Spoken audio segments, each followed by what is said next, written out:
Salut à toutes et à tous, c'est Mathéo et j'espère que vous allez bien. On se retrouve dans cette nouvelle vidéo aujourd'hui où je vais vous parler de 7 façons d'attirer de l'argent. Donc c'est un titre qui peut vous paraître un petit peu bizarre, mais je vous assure que vous allez voir, si vous appliquez ça dans votre quotidien, si vous appliquez ces 7 points dans votre vie de tous les jours, vous verrez les résultats et vous verrez l'argent affluer en masse vers vous. Avant de commencer cette vidéo, n'oublie pas que tu peux t'abonner à la chaîne YouTube si le contenu que je propose te plaît et que tu as envie de voir la suite et l'avancée des événements. Je t'invite à t'abonner et tu verras que du contenu très qualitatif et du contenu vraiment poussé, étudié pour toi va arriver dans les prochains mois. Au fait, regarde dans la description, tu as accès à un pack 100% secret et offert qui te permettra d'amorcer ta liberté financière, une présentation des piliers de la liberté financière et de comment les exploiter en fonction de ton profil.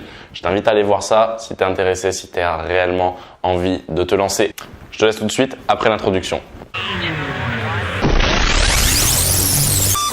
Première façon d'attirer de l'argent, ça va être de s'éduquer. Si aujourd'hui vous n'êtes pas éduqué financièrement, l'argent ne viendra pas à vous. Alors quand je dis éduquer, c'est pas savoir faire du calcul en maths, c'est pas savoir les dates de la dernière guerre mondiale, ça va être de savoir être éduqué financièrement. Ça va être de savoir gérer son argent, de savoir créer de la valeur, de savoir créer des systèmes qui te permettent de gagner de l'argent en automatique. C'est de l'éducation.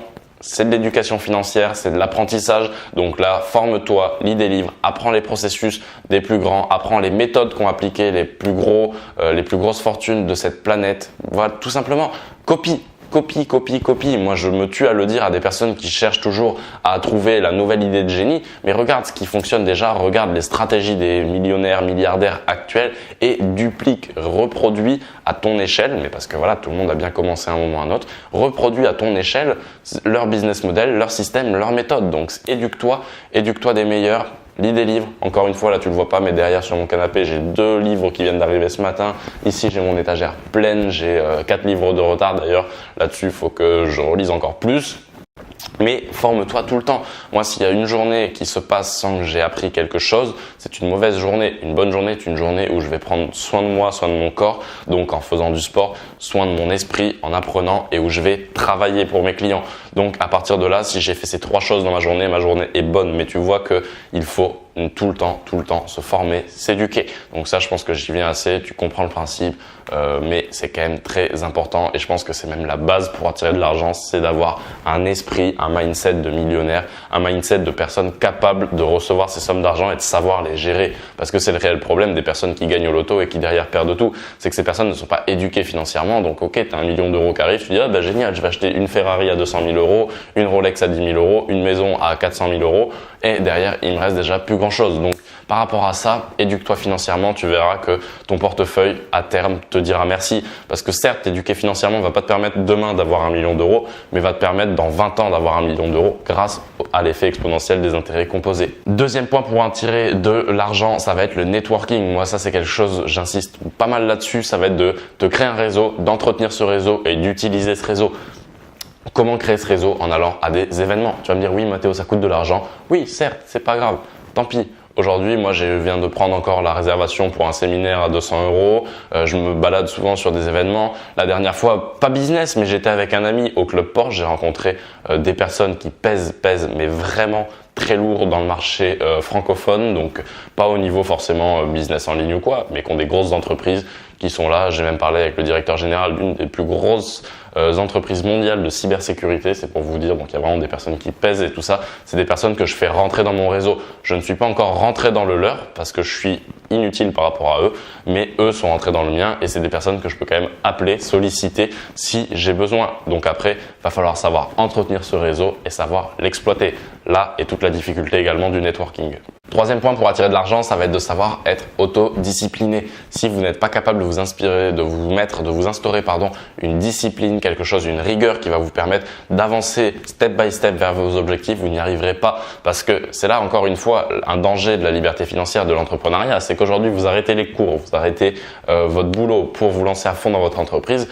Le matin, rien ne vous empêche, rien ne vous pousse à vous lever. Et vu que vous n'avez pas d'employeur, vous n'avez pas de cours à respecter, vous pouvez vous lever à 10 heures, personne ne vous dira rien. Par contre, votre business ne grossira pas et votre compte en banque, il grossira pas non plus.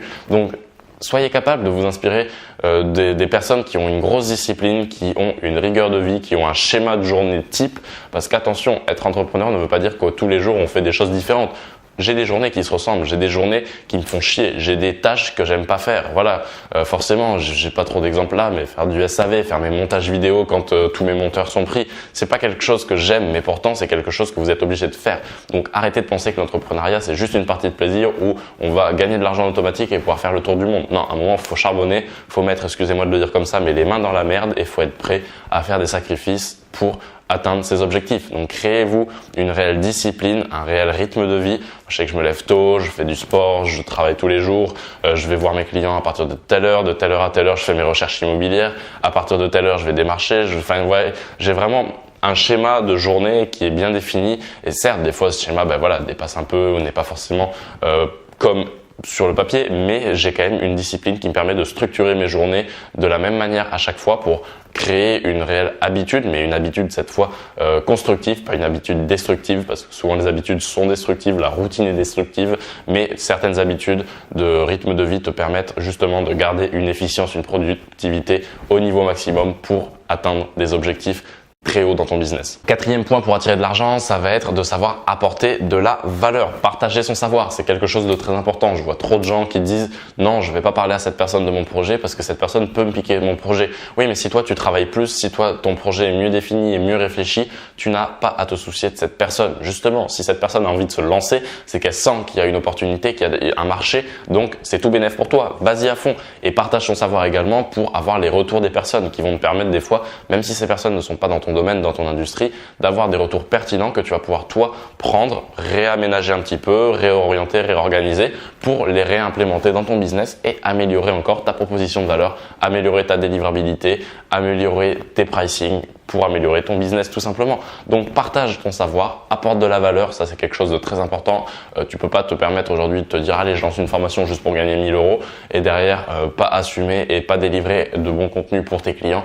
Encore une fois parce que derrière un client satisfait est un client qui va te recommander, qui va te racheter des produits, tu vas pouvoir jouer sur la LTV, long terme value de ton client. Enfin bref, après on rentre dans des notions des termes marketing, mais tu dois délivrer de la valeur pour fidéliser et pour encore être recommandé, avoir de nouveaux clients et grossir sur le long terme. Encore une fois, c'est du long terme, ça prend du temps. On va pas être recommandé au bout d'une semaine, mais au bout de 2 mois, 3 mois, 1 an, 2 ans, on va s'imposer comme un réel leader dans son marché parce que on aura aidé plein de petits clients qui vont nous recommander chacun à leurs amis, donc ça va créer un écosystème et ça va nous permettre d'avoir une présence accrue sur notre marché.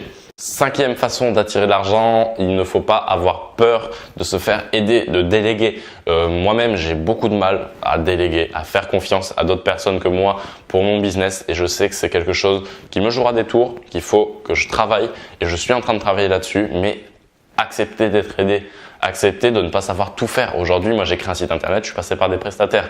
Tout ce qui est graphisme maintenant pour mes clients, je passe par des prestataires. Tout ce qui est photo, je m'embête plus à les faire, je passe par des prestataires et des photographes. Je délègue un maximum de tâches et il faut encore que j'en délègue encore plus. Il faudrait que mes tournages vidéo soient délégués, il faudrait que même la création de mes campagnes publicitaires soit déléguée. Sauf que c'est là où j'ai ma plus grosse expertise. Donc comment voulez-vous que je fasse confiance à quelqu'un qui potentiellement peut être moins bon que moi. Donc c'est vrai que là-dessus c'est compliqué, mais travaillez là-dessus, trouvez de bons prestataires. Une fois que vous l'avez trouvé, de bons prestataires, de bons associés, de bons salariés, une fois que vous avez trouvé votre core team de winners, gardez-la, conservez-la, c'est très important parce que vous allez voir que c'est beaucoup d'énergie de trouver des personnes compétentes. Donc une fois que vous les avez sous la main, gardez-les, ce sera très important pour attirer de l'argent en masse. Encore une fois, le fait de déléguer va vous permettre sur le long terme d'avoir de gros résultats parce que vous pouvez mettre vos compétences, votre cerveau, votre énergie dans d'autres projets qui peuvent potentiellement être plus juteux pour vous. Donc par rapport à ça, déléguez, n'ayez pas peur de vous faire aider. 6e point qui va revenir un petit peu avec le 2e où je vous disais de s'éduquer, ça va être d'apprendre des meilleurs. Regardez les stratégies qui fonctionnent. N'essayez pas de réinventer la roue. Prenez des business models, prenez des stratégies qui ont fonctionné pour des millionnaires, des milliardaires actuels, des gens qui pèsent, qui ont vraiment une réelle expertise en business et réappliquer les mêmes stratégies. Moi, je sais que j'ai pas sorti mon business model de n'importe où, c'est pas moi qui l'ai créé. Non, c'est un business model qui fonctionnait déjà, que j'ai repris, que j'ai peut-être un petit peu réaménagé à ma sauce parce qu'il faut y mettre sa patte, il faut être capable de se différencier, mais c'est à la base une stratégie qui fonctionnait pour d'autres personnes que j'ai réappliquée à mon cas. Et faites pareil, ne cherchez pas à réinventer la roue. Donc regardez, lisez des livres. Moi je sais que je lis plein de livres, en plus de livres vraiment purement business, purement techniques, qui vont t'expliquer des choses, des biographies, que ce soit Elon Musk, Steve Jobs, Bill Gates, Jack Ma, que des biographies de personnes qui ont eu un gros succès pour voir ce qui fonctionne, pour voir leurs traits de caractère, pour voir l'attitude à adopter quand on commence à avoir du succès, à rentrer beaucoup d'argent également, parce que c'est une période compliquée. Ne pensez pas, aujourd'hui, je sais que si derrière ton écran tu te dis oui, mais moi si j'avais 100 000 euros, je serais pas un trou du cul à dépenser à droite à gauche, à faire n'importe quoi. Je t'assure que ces 100 000 euros, tu dis ça parce que tu ne les as pas forcément, et tu verras que les premières grosses sommes d'argent que tu vas avoir du mal à les gérer, surtout si tu es jeune, que tu aimes sortir, que tu aimes les sports mécaniques, les montres comme moi. Et je le dis en connaissance de cause parce que j'ai eu ce cas-là de des premières grosses sommes d'argent qui rentrent et on devient un petit peu tout fou. On perd pas la tête des épaules, mais on s'emballe un petit peu, on pense que c'est gagné et on commence à dépenser un petit peu plus que nos moyens. On vit un petit peu au-dessus de nos moyens, donc attention à ça. Mais sache t'éduquer auprès des meilleurs, sache apprendre des meilleurs, sache reprendre et adapter. T'as compris la différence? Les stratégies qui marchent pour des personnes qui ont déjà eu un gros succès. Septième et dernier point, ça va être d'apprendre de ses erreurs. Très important, tu dois tout le temps te remettre en question.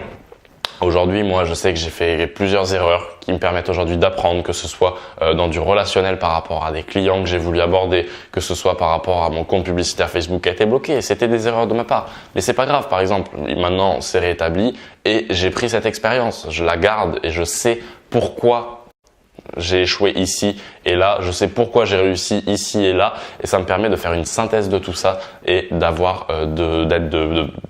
de plus en plus performant, de plus en plus pertinent également quand je vais voir mes clients par rapport à mes offres, par rapport à tout ça, parce que je sais que j'ai appris de mes erreurs et j'ai fait des erreurs que je ne referai plus, parce que voilà, des erreurs que tu fais qui te coûtent un client, qui te coûte quelques milliers d'euros, c'est des erreurs où tu vas être attentif sur la prochaine fois, donc tu ne referas pas ces erreurs. Tu t'en feras des nouvelles, peut-être moins importantes, peut-être plus importantes, mais encore une fois, apprends, remets-toi toujours en question, prends de la distance par rapport à ton business et réadapte les bonnes stratégies. Donc perdre, c'est normal à des moments.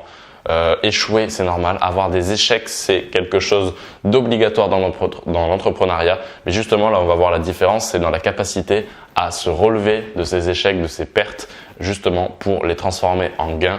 Et dans tout ce qui t'arrive, même si c'est négatif, tire-en toujours. Essaye de toujours en tirer du positif. Alors, il y a toujours des situations où on peut pas tirer de positif, mais dis-toi que rien n'arrive par hasard et que tu es le seul responsable de ce qui t'arrive et de ta vie. Donc aujourd'hui, remets-toi en question s'il y a des choses qui ne vont pas dans ta vie. Regarde-toi droit dans les yeux dans une glace et dis-toi pourquoi aujourd'hui tu n'as pas la vie que tu veux, et tu verras que souvent tu t'aperçois que c'est ta faute. C'est pas la faute d'un autre. Si tu es vraiment honnête avec toi-même, c'est pas la faute du président, c'est pas la faute des gilets jaunes, c'est pas la faute de tes parents, c'est ta faute. Tout simplement. J'arrive au terme de cette vidéo, j'espère que la vidéo t'a plu. Si c'est le cas, n'hésite pas à me le dire dans les commentaires, à me dire les prochains sujets de vidéos que tu voudrais voir, à me mettre les points que tu penses qui peuvent permettre d'attirer de l'argent en commentaire, à mettre un petit pouce bleu, ça me ferait très plaisir, et à t'abonner à la chaîne YouTube si ce n'est pas encore fait. Avant de conclure, je te rappelle encore une fois que dans la description, tu as ton pack au contenu 100% secret et offert pour amorcer ta liberté financière. Donc je t'invite à aller voir ça tout de suite. Je te remercie d'avoir été attentif à cette vidéo, je te dis à la prochaine. Ciao, ciao.